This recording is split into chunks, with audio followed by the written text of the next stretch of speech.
First of all, welcome everyone to the Reparation Information Thought Series, a periodic strategic webinar featuring reparations experts, racial justice, thought leaders, and you engaged in critical discussion, reflection, and analysis on issues pertinent to the movement for reparatory justice in the United States and abroad. It is co-hosted by the Reparation Education Project and the National Black Cultural Information Trust. Reparation Education Project is directed by myself, Nikichi Taifa. The National Black Cultural Information Trust is directed by Jessica Ann Mitchell. Say it. I woo your. She got on me last time because I wasn't pronouncing it correct. We're very, very honored that the thought series that we have today, we're going to have a fireside chat. We're going to get, informal. We're going to get personal. We're going to get loosey-goosey because we have a favorite person that we are featuring in this fireside chat. She's none other than Robin Rue Simmons. And we just came off of a phenomenal convening that we'll be talking about after we share her bio. But I just want to say that it's just a pleasure to be sharing this webinar space with what I call history in the making. So Jam, Jessica Ann Mitchell is who we also call Jam. If you can introduce our esteemed guest for this fireside chat. Yes, definitely. Robin Rue Simmons is the founder and executive director of First Repair, a not-for-profit organization that informs local reparations nationally. She serves as a chairperson of the City of Evanston's Reparations Committee.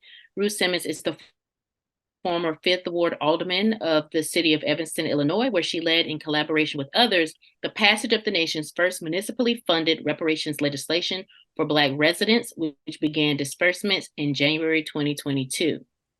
Rue Simmons was born and raised in the largely segregated 5th Ward of Evanston, a city of 75,000 on the shores of Lake Michigan on the northern border of Chicago.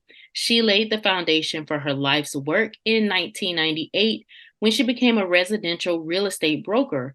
Troubled by the wealth disparities and concentrated poverty she witnessed locally and saw in other urban communities, she wanted to help young adults begin to build wealth through home ownership. As an entrepreneur, she launched and operated multiple businesses, including a bookstore in the 5th Ward that also offered free after-school programming, and a construction company in Evanston that employed Black tradespeople, developing dozens of affordable houses funded by the Illinois Neighborhood Stabilization Program. She continues to manage a handful of residential and commercial properties in Evanston. So welcome, Robin Rue Simmons. Thank you for the warm welcome. I am as excited as you are, Sister Nikichi and Jam, for to be here with you today, coming off of this convening. I can't wait to get into it. I love that it's informal and fun, loosey-goosey, as you said. I'm looking forward to seeing what that's about. Now, I want to start off with this, if I can. Okay.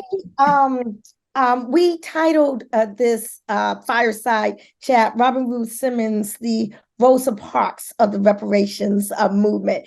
And early on, it might have been at the first convening in Evanston that I heard that term. And I understand that it came from an ancestor who is now an ancestor who was a staunch reparationist, none other than our dear brother from Chicago, Brother Conrad Worrell. And I began to think, I said, he's right. I mean, Rosa Parks sat down on that bus. Actually, it was this week in 1955. It was December 1st, 1955. And it's really interesting because you always have your convenings around this same time period. This ancestral vibration from Rosa Parks is really searing up, within you. But she started a movement. Now, I will say, some folk came to me and said, Nikichi, Robin just came on the scene. How can you call her Rosa Parks? Well, you know what? There were a lot of people before Rosa Parks. There were. But it was Rosa Parks and everything about her that touched the imagination and spirit of the masses of the people that led to the civil rights movement. And essentially, Robin, that's what you've done in Evanston. So what do you think about that? Talk to us a little bit about this. I mean, you always were a famous person, but you are, I said at that first Evanston committee, you were going down in history. You said that. You said that at that first convening, and you're right. It did come from our great ancestor, Dr. Conrad Royal. I had the privilege of meeting him at a symposium that he had along with the Chicago NCOBRA chapter. And I'm so grateful for him and so many others that have invested in me and shared all of the knowledge that I've been able to apply in my leadership. And I thought it was a lot when I heard it. Cam Howard brought that message to the Evanston Town Hall, which was incredible. It was, several hundred people and national leaders. And Cam delivered that message from Dr. Royal. And in that moment, I didn't fully understand it. But the more the local movement expands and grows, and in Evanston, in 2019, there was Evanston. And now we'll talk about later, there are over 200 initiatives, 70, almost 80 of them were present in Evanston over the last week. I get it. I also am fully aware that it is not me alone, that I'm not innovative, didn't have a novel idea. And I'm also fully aware that I am only possible to lead in this way because of the work of so many others, including Dr. Conrad and Sister Rosa Parks and so many others. And so I am reminded all the time by my mentor, Judge Lionel Jean-Baptiste, that our work is part of a continuum. It is cumulative. He reminds us all the time that we are building on the work and leadership of those before us. And so I'm privileged. I consider it an honor and privilege to be awakened in this moment, to call the question of reparations in my city, and to be received by so many other leaders and communities to continue leading locally while we make our national demand. So before I turn it over to Jam for a question, I just want to say one more thing about the Rosa Parks lineage, shall I say. Most folk don't know she was a reparationist. Mm-hmm. Most folk don't know that she worked in the office of Congressman John Conyers, who spearheaded the first federal reparations bill in Congress in 1989. Most folk don't know that it was because of Rosa Parks that Amari Obadeli, who was in prison in Jackson, Mississippi, the reason why he was not murdered while in prison, most folk don't even know what I'm talking about. But what I'm saying this to say, he was the one who gave the spark for the founding of NCOBRA, a National Coalition of Blacks for Reparations in America, which spearheaded the modern era of the reparations movement. But it was Rosa Parks who made sure that he lived, okay? Because the call went out to John Conyers' office that there was these people from Detroit who were in Mississippi in prison, part of the Republic of New Africa.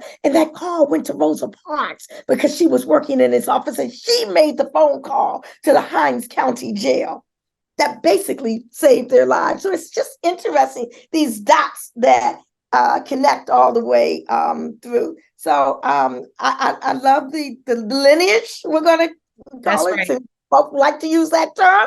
That's right. And you're just carrying it on. I want to add something about the dates and how significant they are and the ancestors. And I remember Jamoke last week doing his libation and saying that the ancestors were whispering in our ears. And I want to say that everything we do must be intentional. It must be strategic, thoughtful, considering the ancestors. And even my commitment to getting substantial completion of our reparations in Evanston in 2019 was that 400th year of Black resilience here in America. It was very important to me that I, along with the community, accomplish that in honor of our ancestors. The same thing, Chicago, the first week of December, not the best place to come in the United States based on the weather, right? I'm sure everyone wish it was in LA or Miami, but the ancestors really, I think, are fueling us and keeping us strong and thoughtful. So I encourage everyone to be really thoughtful in every move that you make within the movement. All right. Thank you so much for that. The thing that I'm always interested in is, when something big happens, people always see the aftermath and flock to the aftermath. But I'm really interested in the mechanics of how you get things to work, and what was one of the hardest things in the background to get you to the point of getting this accomplished? What are some of the things people don't think about that you had to go through, you and your team and the council? What are some of the hoops y'all had to go through to get this accomplished? Well, going back to 2019, I would say just capacity. As municipal leaders, most people think that there is all this resource and a big budget and a staff. And as local leaders, elected leaders, you generally don't have a staff or a budget and are given a very small stipend, unlivable wage to do the work. So organizing while also working full time and taking care of all of my other council duties. But we have a incredibly committed community that has prioritized racial justice and equity. So just changing the narrative and showing how equity had not been enough, how equity is not reparations, and how reparations is the response and the legislative response that we need to accomplish the things that we say that we value in Evanston. So just changing the narrative around equity being important public policy, ordinary public policy, but it not being reparations, and communicating not only the public, but also the elected. And some of us at the symposium met Professor Al Tillery. He was the leader that came in and educated through closed session our elected city council to be more informed on Black discrimination in our city, hyper-locally, as well as federal discriminations, for example, the discrimination in the rollout of the GI Bill. So public education and changing the narrative around distinguishing the difference between reparations and equity, I think was the biggest hurdle to overcome. But we were fortunate to have Attorney Nkechi Taifa as part of the NARC team, and many others, to Professor Justin Hansford, Cam Howard, Dr. Ron Daniels, a long list, Judge Lionel Jean-Baptiste, Dr. Iva Carruthers, so many invested in what they saw Evanston attempting to do to make sure that it was accomplished. So, Robin, you talked about 2019 in that first convening. Well, you just came off of a slam dunk third phenomenal convening symposium for state and local reparations leaders. You mentioned Dr. Tillery. I was mesmerized by his presentation and surprised with some of the results that he talked about. Can you talk a little bit about that, those results, about the percentages and all like that, in terms of folk who agree with reparations in Evanston, the demographics of that? If you can just share some of that, as well as just some of your general impressions from this third phenomenal convening, several hundred people of state and local reparations leaders from across the country. Absolutely. So I'll start with the survey. Because there's a lot of discussion, a lot of criticism, a lot of responsibility on the behalf of Evanston, other communities looking to Evanston as a model, which I think we should be inspiration, but this is work to be done specific to the community. So I requested, along with one of our partners, the Lewis Sebring family, a survey a scientific survey by Dr. Al Tillery. He has a center at Northwestern University, the Center for the Study of Democracy. And he used science, social science, to poll our community and gather the sentiments. We cannot measure the wealth gap yet. It's too early. We just began dispersing, but he measured the sentiments, hearts and minds, value change. And we learned that after implementing reparations, there was a lot of skepticism. Folks weren't sure, weren't in support. It was during COVID, had different priorities. But after years now at this point of public education, policy change, implemented policy change, hearing from now 116 recipients of reparations and how that's changed their wealth trajectory as well as their belief in government. 70% of our white community, 70% of our white community, and we are a predominantly white city. It's important to note Evanston is a small city, 75,000, predominantly white and predominantly affluent.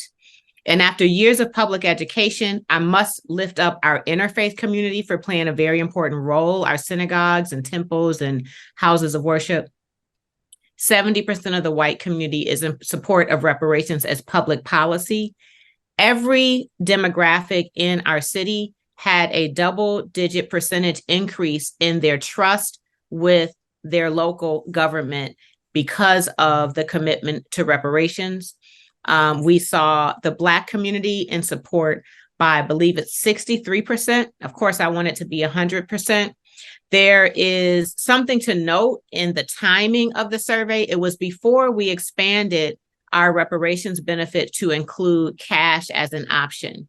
And so we will be back in the community with new surveys, seeing how cash being available as an option for reparations change the support or the approval of reparations in the Black community. We do believe that will change.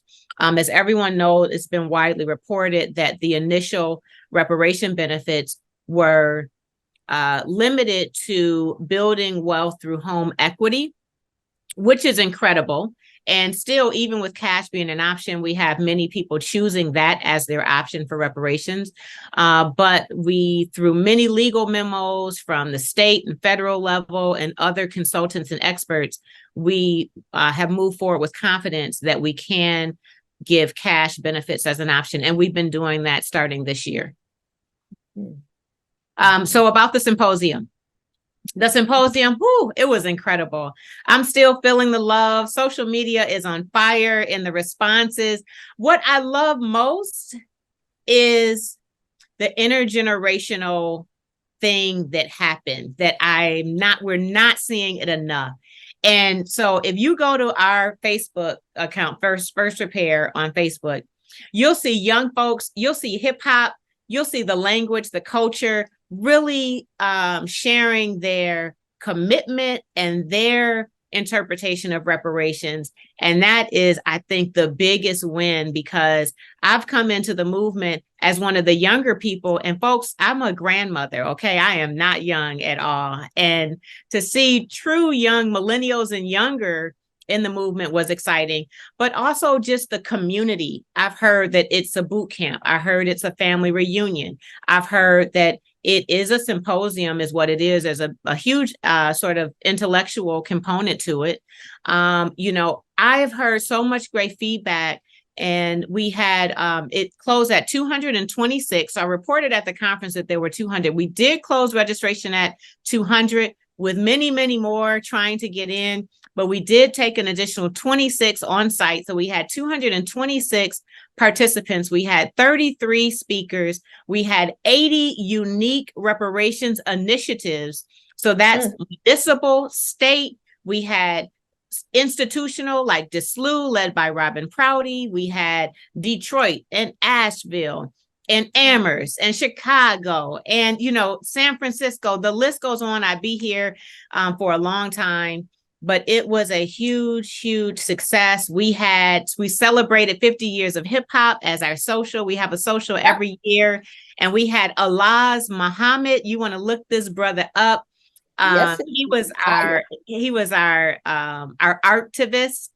Yes. And he brought the reparations hip hop, which was great. We also had an incredible violinist, Woo! Indy. Yes. Wasn't she incredible? Yes, We indeed. had a pianist, Corey. So we brought in the arts. I think arts and culture are an area that we can use more to amplify the message of reparations around music. We've seen it done very well through documentary and film. Erica Alexander's film is great.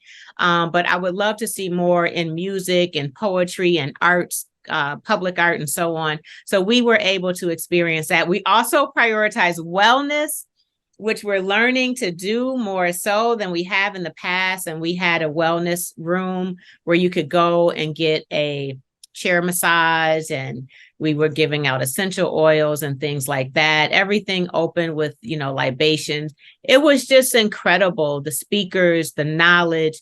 We had a resource room where you could get Sister Nikichi's Reparations on Fire. I don't know if you had Black Lawyer in there as well. You did, but sure, it was just incredible. We are going to be reporting on it formally soon. So if you're not subscribed to First Repair emails, please do, and you'll get a full conference report. That is so awesome. I wanted to go back in time a little bit because you were saying like this is the third annual. Yeah. But what was it like hosting the first? Like, what gave you the premonition to say we need a national convening on this? Well, Jam, it was the organic demand for local reparations thought and models. And since the work in Evanston, I hear from leaders every day from all across the nation. And it made sense to get everyone in one space so that we could share our best practices, share our thought leaders, share our practitioners and folks that are providing technical assistance. So what this really is a living toolkit. We call it a symposium. The final session is the living toolkit, which both Jam, thank you so much, and Nikichi for your presentations. But it is a way for us for not just Evanston and me to share, but the others to come in and share their models. For example, Tulsa, Oklahoma, under the leadership of Councilwoman Vanessa Hall Harper and Christy Williams, and all the folks in Tulsa do a great job in organizing public education and community engagement. And so that was one of the sessions. It was their Beyond Apology series and their Black History Saturday that they do.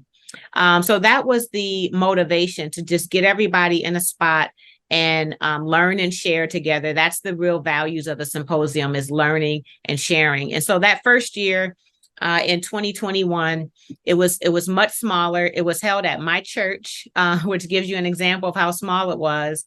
And we there were less than 50 of us, I think about 43.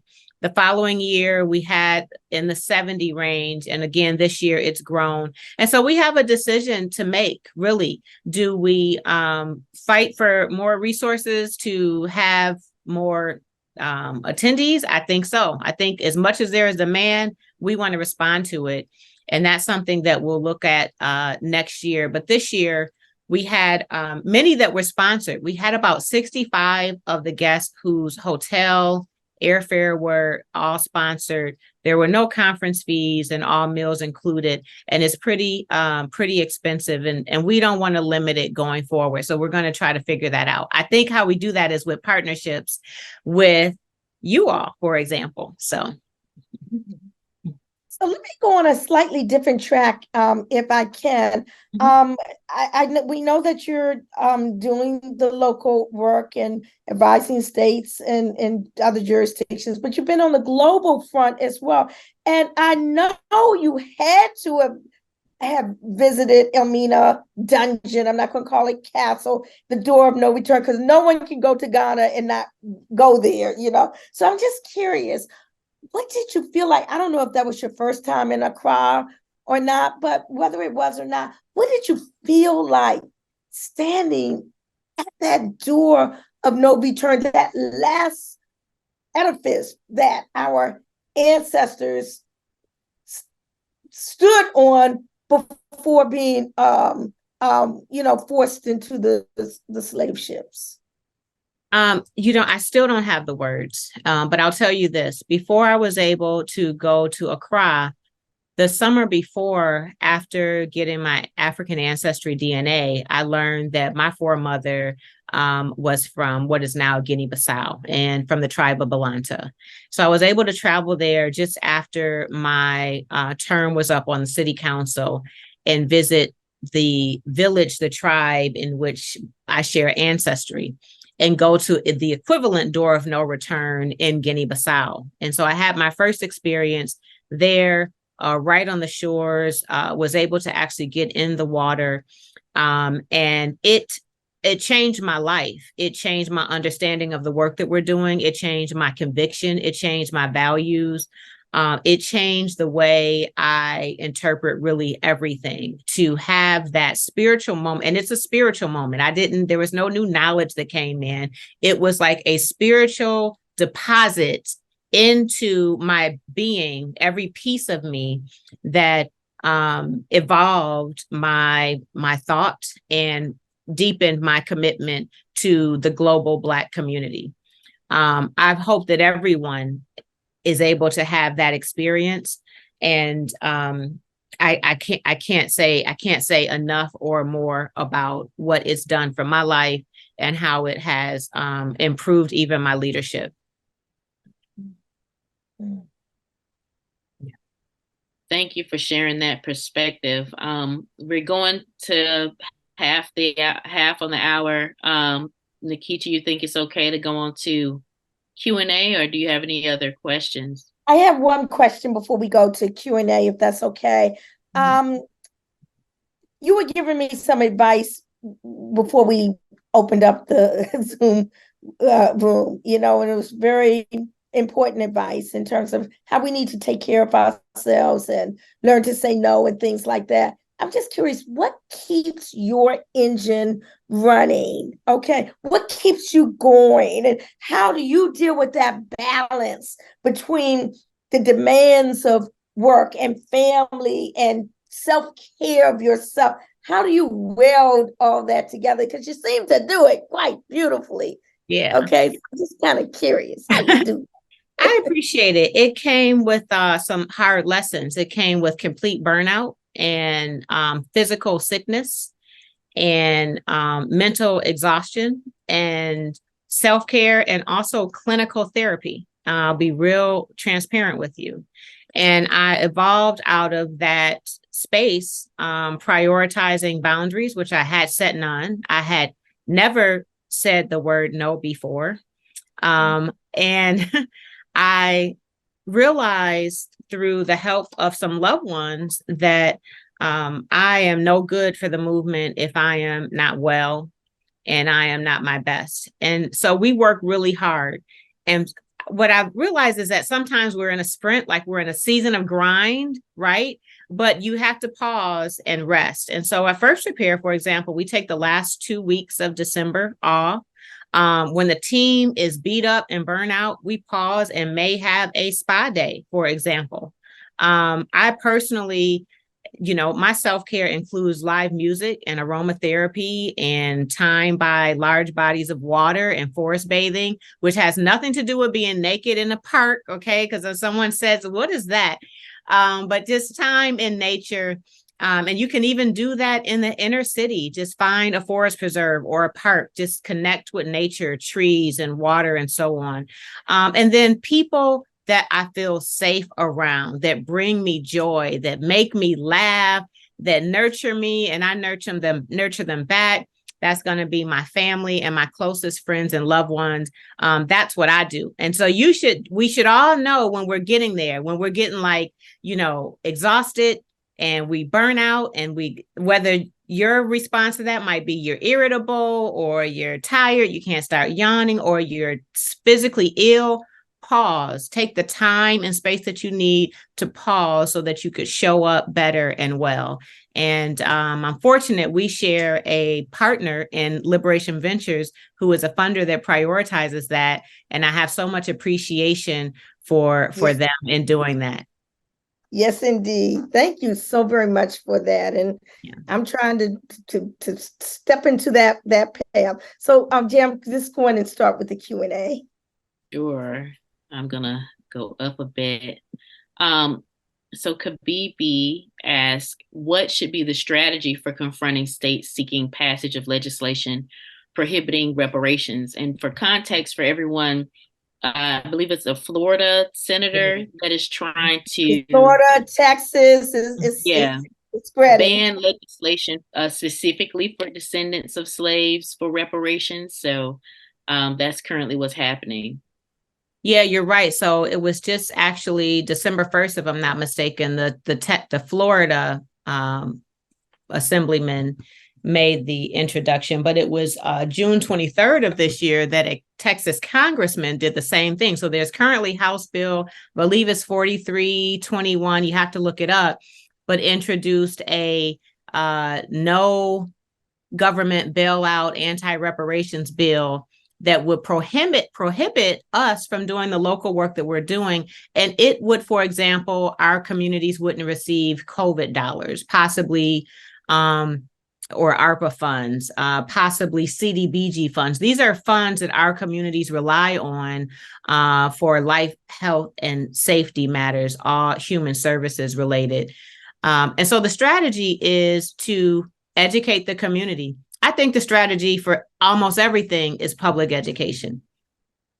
If folks are organized and educated around what reparations is and not buying into the narrative that it is some sort of penalty to the white community, or it's going to completely create a race riot. Look at Evanston for an example of how it actually has united a community and how it is a benefit to the entire community. Reparations is a public benefit, in fact. If you look at the cost of segregation report, it's an older report from 2019. It shows how if the city of Chicago addressed its racial segregation and anti-Blackness, how it would increase all livability standards across the entire city, increasing the Chicago GDP by $4 billion, more college degrees, $1 million more household income for Black families, and so on and so on. So I believe the way to respond to that is more public education and organizing. Thank you. Another question, Kay Hubbard asked, in Congress, after reps sign on to HR 40, what if anything do they, what if anything do, I'm not sure what the sentence is asking, but it seems like, how do we move this work forward from out here? It seems like, what do they do to move it forward? It seems like they do little or nothing to inform or organize voters. Well, I agree. Not enough is happening. We know that Congresswoman Sheila Jackson Lee is an incredible voice for reparations and shows up when we're organizing, whether it's in COBRA or NARC or First Repair, all across the nation. She's doing her work, but not enough is happening, especially if we had, was it 217 co-sponsors and yes votes in the House, a Senate companion bill, and no floor vote. I mean, there is an indication that not enough is happening. They should be pushing on their House leaders to at least get a floor vote so we can show that milestone and work towards an executive order, knowing that passing the Senate is unlikely. So not enough is the answer. And that's something that we can do. We can be informed by what they're not doing. There's an opportunity for us to organize. When we're talking to our congressional leaders, we need to be lifting up HR 40. We need to be making the demand for a floor vote, and at this point for an executive order for HR 40, because not enough is happening. So I see a question. I will add that I think the local activity is something that we can point to when we are making this demand with our Congress people. We can look to wherever their district is and show them here's 24 initiatives in your district that are making the demand for reparations, and that should go up to a congressional action. EJ Scott is asking, this is kind of adjacent, reparations adjacent, I guess. He says, as a realtor, he would like your perspective. He says, we know, or it might be she, excuse me, I'm not sure. We know that Black homes are historically devalued when appraised. Has there been any changes, corrections, or advancements in making appraisals more equitable? I do know that there is some activity around addressing that. There was a lot of journalism that happened around the disparities around home appraisals.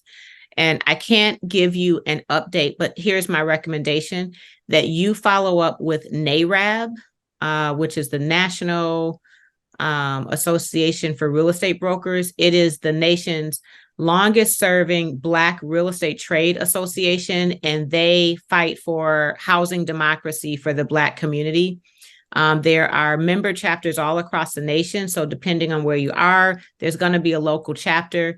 And through their leadership, you can stay updated on what's happening with NARAB. They are always presenters at the National Black Caucus, where they give state of the Black housing updates. And that would be a partner that you can take some direction from and partner with in advocating for addressing the appraisal industry. All of the housing, realtors, mortgage banking, appraisals, and so on. So, Jan, before you go to the next question, I know you're trying to formulate the question. Let me ask another question, if I may, Robin. Something we didn't really address earlier. It appears to me that you had like the perfect set of circumstances kind of coming together in Evanston that made it much more likely for you to be successful. You have the Shorefront Legacy Center with our dear brother, Dino Robertson, I think his name is. You had fellow alderpersons. I forgot the names of a white woman, for one, who was just phenomenal. I forgot her name. And then Peter Braithwaite. What was her name again? Ann Rainey. Ann Rainey, that's right, Ann Rainey and Peter. And then you had the faith community there very strong. You had a very supportive, well, we call it in DC Corporation Council, but your legal folk. Yeah. Right. They come in. And so it was like a perfect story. And then we had you, Robin Rue Simmons, the catalyst that brought it all together. Every jurisdiction doesn't have that set of circumstances fused together. So what advice can you give to jurisdictions that might not have been as greatly endowed as Evanston was, in terms of the right partners there at the right time, moving in the right direction? You know what I'm saying? So I do know what you're saying. And when I go into cities, there are many cities I have to tell them, you're not primed to call the question. It will set you back further than it will advance the cause. The more work has to be done. And I will say that we're fortunate to have an archivist who's been archiving Black history for 25 years in Evanston with 400 linear square feet. I had colleagues on city council. Auntie Ann is how I refer to her, a white woman, a elderly white woman. Ann must be in her mid 70s or late 70s for sure. Peter Braithwaite, another brother on council, incredible. We had Corporation Counsel Nick Cummings, a brother that was committed and came to Evanston because he wanted to be a part of this work. So yes, we did have a unique cast of leaders, but every community has their Dino. Every community has their strong legal mind. Every community has some form of an interfaith coalition. So it's back to that community education, because we weren't doing reparations work at all. We were doing equity work. We were doing ordinary public policy. We hadn't thought about reparations as a local legislation ever, although we did pass a resolution in 2002 led by Judge Lionel Jean-Baptiste, but it was to support HR 40. So together we had the right spirit, we had the right humility, the right intentions to work together, all be educated together. I was educated along with my community to make it happen. But part of the toolkit that I share and the workshop that I share all across the nation shows you how to identify each of these partners in your community and how to relate to them, inform them, introduce them to Nkechi and Jam, and have them have, whether it's virtual or in person, town halls and these types of things to educate their community. It is possible it may not be possible at the next city council meeting in every community, but it is possible in every community because the infrastructure is there. We just have to get the people educated. And then one thing I want to say is I felt like I had an army. Okay. When I met the Cobra Chicago chapter, you couldn't tell me anything because they were showing up. They had their signs and they had the banner and everything. It was going down. I'm like, y'all don't listen. We need to respond to this situation. It's a situation here. So I say all that to say your grassroots orgs that are in town, let them know what you're doing so they can show up at public comment. They could show up to meetings. They can use their socials and the way that they use organizing grassroots techniques for getting the message out. Make sure that you are engaging them. And remember, Cobra has chapters all across the nation also. So you may want to find out through Kenneth, and there's a new male co-chair. You may want to get in touch with Cobra and find out what member chapters are active where, because they could be your partner, as the Chicago chapter of Cobra was for me in 2019. So, Jam, do we have any more Q&A questions you want to propose to Robin?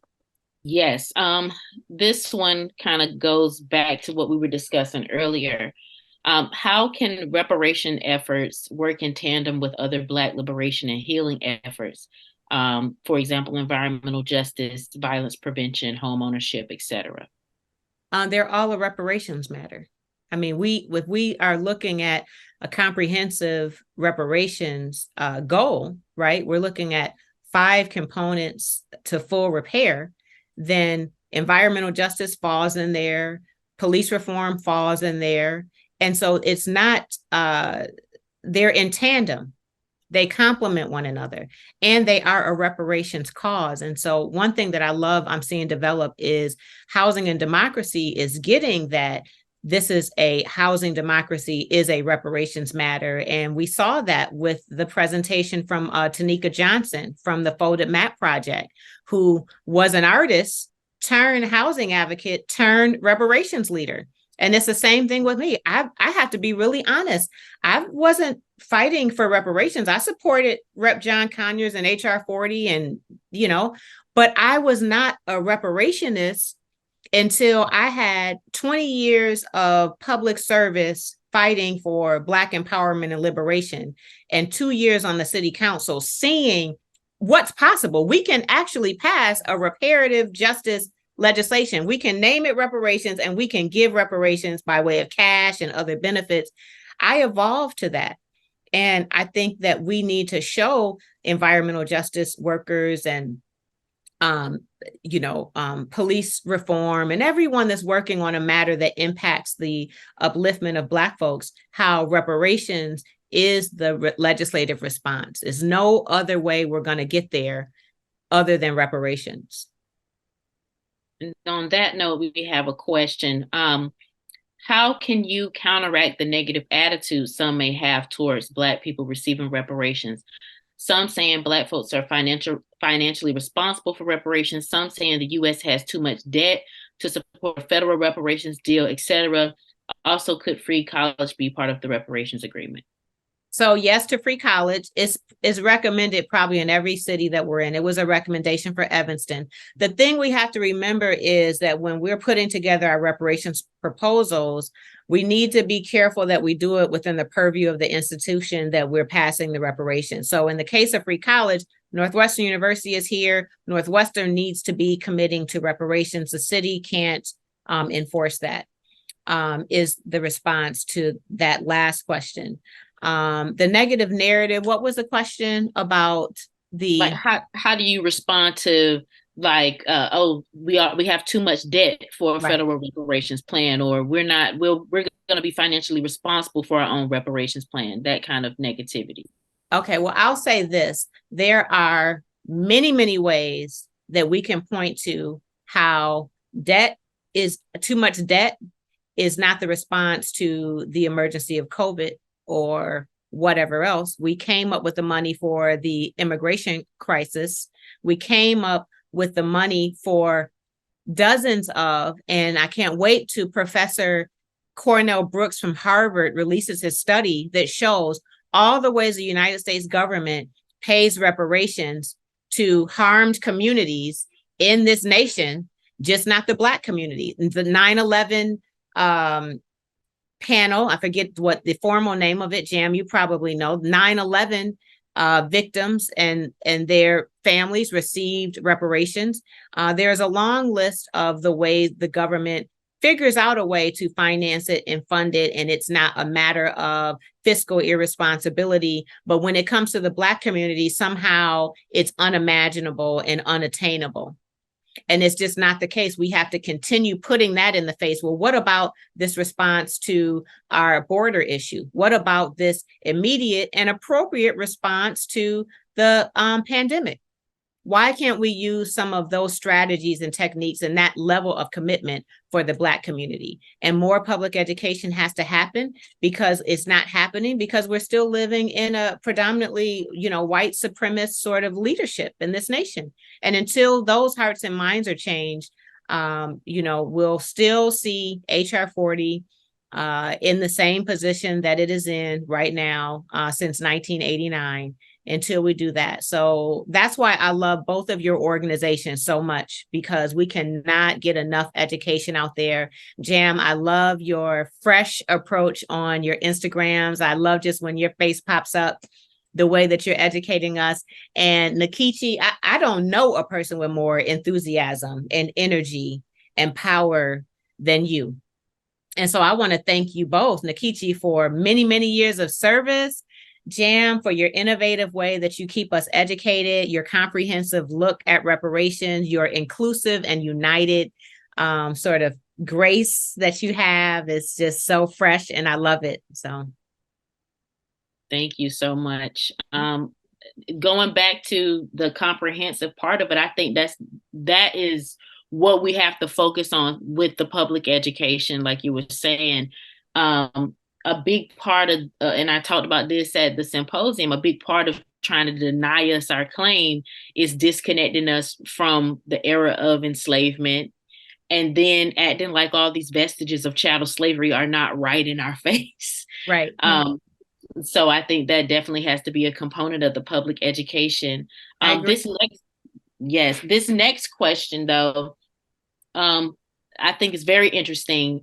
I have been to the National Museum of African American History and Culture so many times because I'm in the DMV. Sometimes I'll pop in there for lunch just because they have really good food. But this person said, I recently attended the National Museum of African American History and Culture in September after experiencing the exhibit and the emotional toll associated with Black American history and trauma in this country, along with several ethnicities. My assumption is that every person who walked through that museum would support reparation if polled after exiting the museum. Would that be of value to the cause of reparations to survey people at the museum? Absolutely. It's another type of education. And I think that's a great idea. Whoever gave that question, partner with the museum and ask for polling. I don't know how that works, but I don't think we should turn down any ideas that will advance the cause of reparations. I know that the Congressional Black Caucus, I think it was last year, Jam, I'm sure you know the details of this, polled, and the number one priority for their constituents was reparations. Yeah, it was over voting rights. It was over other things. Reparations was number one. Absolutely. That's right. Yeah. But then what do we do with it? So what did the Congressional Black Caucus do with that information? They ignored it. Yeah. Let me tell you something. Ironically, I'm not sure, maybe you all received it too. Someone forwarded this in a thread. You know how you get those campaign emails that say this particular issue is important, donate? There Mhm. was one for CBC that was like, are you in support of reparations for Black Americans? Donate now. Like I couldn't verify if it was really from the CBC, but it looked real. And someone forwarded and said, this is interesting. So maybe they are fundraising and plan to do something really big next year. So Let's hope so. going back to the National Museum of African American History and Culture, you see, back in the day, we would have been out there on the street, right in front of the museum, doing our own poll, doing our own survey. Those are the things that we used to do, that grassroots activism, not waiting for the museum to come up with their pristine study or whatever. We would have our clipboard out there and we would be doing that. I don't know why we've lost that type of spirit, but we need to get back to it, because we can very easily do things like that without even the sanction of the museum or Congress or anything along those lines. And you know what I would recommend? I would recommend that you educate us. We don't know what we don't know. And I think there should be like organizing school. I know when I decided to run for public office, I knew I wasn't educated on how to do that. So I went to campaign training and all this organizing academies and all these things so that I could learn. And I think we have a lot of the passion, but don't understand. We don't know the models. We don't know. And so I think there's a great opportunity for us to be educated on, because I learned so much every day. And I have a real privilege to have access to you and all the others that I named before. And I learn and I apply what I learn. And I think more of us need to be educated on these types of actions and tactics that we don't know. See, I went right to default to have the museum do it. You're right. We should be out there doing it. But then also the Congressional Black Caucus should do something, that they get polling results that say this is the number one priority. At least it should be prioritized at the CBC conference, as a sort of key session. Or, I know the Congresswoman has her brain trust. I understand there were multiple reparations panels, maybe at CBC, that could be someplace else, I'm not sure. But there should be more of a priority if that's the number one issue of its constituents. Right. Yeah, I think there is a major issue with, in the nonprofit world, we would call it institutional knowledge, that transfer of generational knowledge to be able to maintain a initiative or program or whatever you're working on. And I think that the symposium you have is actually helping with that void that we have sometimes in that vein. We only. I know we're getting down to a close, but let me just say something. I'm just looking at the screen right now. Believe it or not, this is an intergenerational screen with the three of us. I mean, I know they say, what they say, don't crack. But we are all in different age zones, 3 separate age zones. Mm-hmm. I'm a baby boomer. What are you, Robin? I'm a X. You're an X and you're a millennial, Jam, right? Yeah. I mean, I'm just saying, you wouldn't believe it. That's beautiful. Hopefully, I don't know. I got some. But this is what it's all about: transmitting information, the fusion back and forth between the generations. I learned from the younger generations learn from me. That's what's important, and I think that is what's going to help to fuel the movement. I just had one more question for Jam, for Robin. I'm sorry if I can, Jam. I don't know if there's any other biting questions from the before the Q&A, before we close up. But let me just ask this question. Okay, so Robin, you was the star in the big Payback. So you was the movie star. You did the Rosa Parks of the movement. Okay. Yeah. Evanston. What is next for Robin Rue Simmons? Now, you don't have to tell me. You don't have to spill it, because I don't know. You know what I think. You may not remember. I mentioned something about, it's a federal congressperson, Senate type of scenario in the future for you. But I'm just asking, what do you want to share with us, if anything, as to what's next for Robin Rue Simmons? Yeah, so thank you for the question. I get a lot of requests for a congressional run, and that's not something that is in my near future. I will say that I want to finish writing. I started a book project that I tabled because the demand for local reparation support was so great. And I tabled the book. I would like to be able to finish that book. I've also started early work for a documentary that is the intersection of hip hop and reparations. I'm excited to be able to complete that project. And then we're opening a resource center, a physical location here in Evanston that will take a lot of time in programming. So one thing that we did use a symposium was to be informed by those attendees on what would be of value to see in this space: archives, lecture series, toolkits, and so on, in this physical space. And so those are the three high priorities: writing, this documentary, and this resource center. I don't have, I'm not considering a political run anytime in the near future, but I have stopped saying no, absolutely not. I have healed from my time in local government, and I have stopped saying no. But right now, I would love, love, love to be able to finish the book. And I'm not a writer, so it's a stretch. It is a stretch. I'm stretching myself. I'm really stretching and growing to be able to do this, and I'm committed to getting it done in 2024. All right. Yeah, I say. So I need help, Sister Nkechi. Call me anytime. It's all good. So Jim, we have so many questions. Oh, yeah. I feel like this is always like this. Like we start off slow, and the next thing you know, at the end, it's like 30 questions. So I think I'm just going to ask this one last question, because this person asked multiple questions. I want to be able to get to at least one of them. But and you spoke to some of this earlier, and this was raised at the symposium. How critical is, and this is from Mark Buford, how critical is a grassroots mobilization needed to push the reparation agenda? Do fraternities, sororities, and other national orgs have a role to play? It's everything. And so Mark Buford, I love that my father's name is Buford. And therefore my son's name is Buford. But it's everything. I think that is what is missing. I really do. I think the grassroots mass movement building, and I know that there is a young sister that is working on that specifically, but that is the key that is missing right now. There are legislators that are committed.